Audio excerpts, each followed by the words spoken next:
7 musiciens originaires de Cernay et forment le groupe Smash It Combo.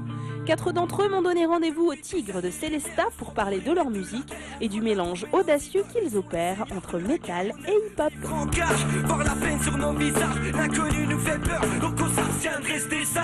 À la base, ça vient des États-Unis. C'était Limp Bizkit, Ed P, les premiers qui ont un peu inauguré le style, et ça a été vite repris en France avec Playmo et Lancer, la première vague, on va dire. Et ça a été un peu oublié avec le temps. On essaye de remettre un peu au goût du jour. On rajoute des petites influences plus extrêmes, brutales, death, hardcore.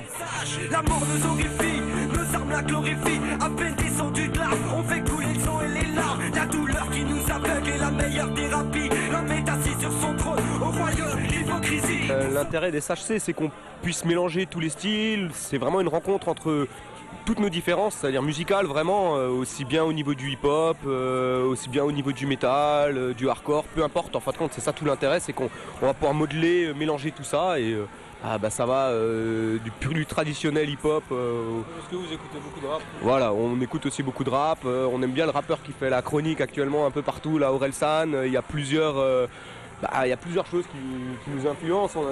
Moi, je suis très basé aussi sur Assassin, Rockin' Squat, qui était du rap un peu plus ancien, mais qui était très ouvert, très intelligent. Et moi, c'est une de mes bases aussi.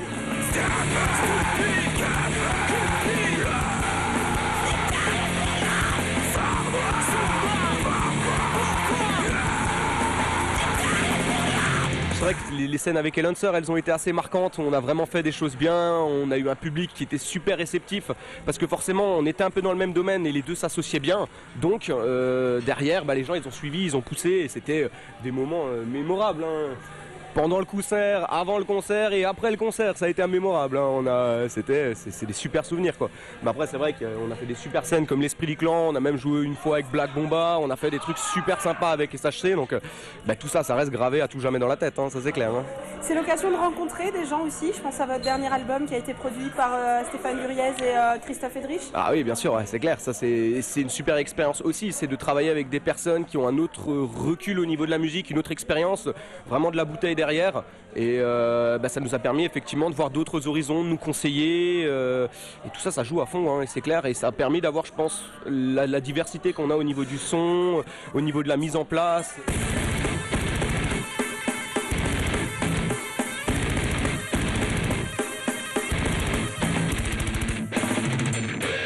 Au niveau des thématiques abordées par SHC, il y en a une qui est assez flagrante, même dans le nom des EP, des albums. C'est quoi? C'est la passion des jeux vidéo? C'est les dangers des jeux vidéo? C'est quoi? C'est tout ça en même temps? C'est exactement tout ça en même temps. Ça veut dire que le jeu vidéo, c'est une détente, mais en même temps, ça peut prendre toute une partie d'une vie et des fois, ça peut nous renfermer envers tout le reste du monde. Donc, exactement, c'est le phénomène No Life et c'est pour ça qu'on a appelé d'ailleurs notre album comme ça, mais aussi parce que c'est ouvert à plein de sens, No Life. Il n'y a pas que dans le jeu vidéo que ça connote cette image-là.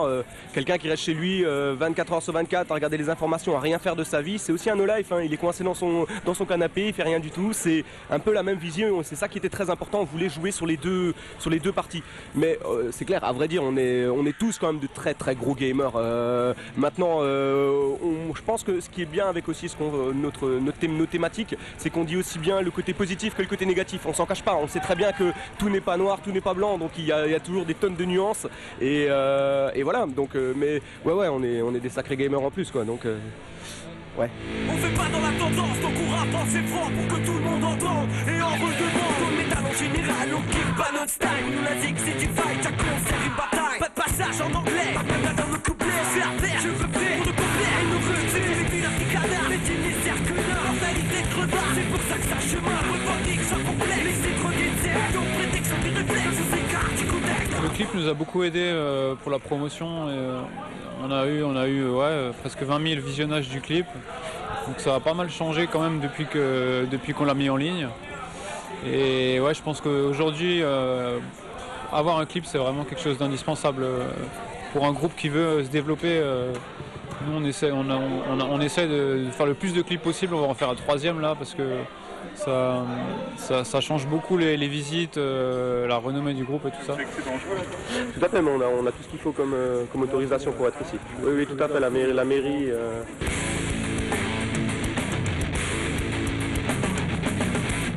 C'est vrai qu'il y a des domaines qui sont plus ouverts et qui sont plus propres à la scène française que le métal, le hip-hop fusionné, qui sont deux domaines quand même qui sont assez mal vus.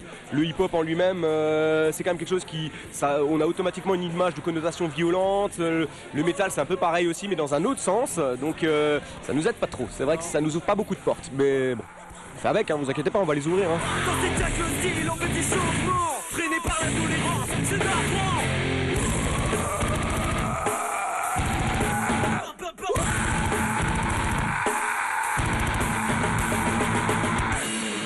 No Life, le dernier album de Smash Hit Combo, est disponible sur le www.myspace.com/smashhitcombo.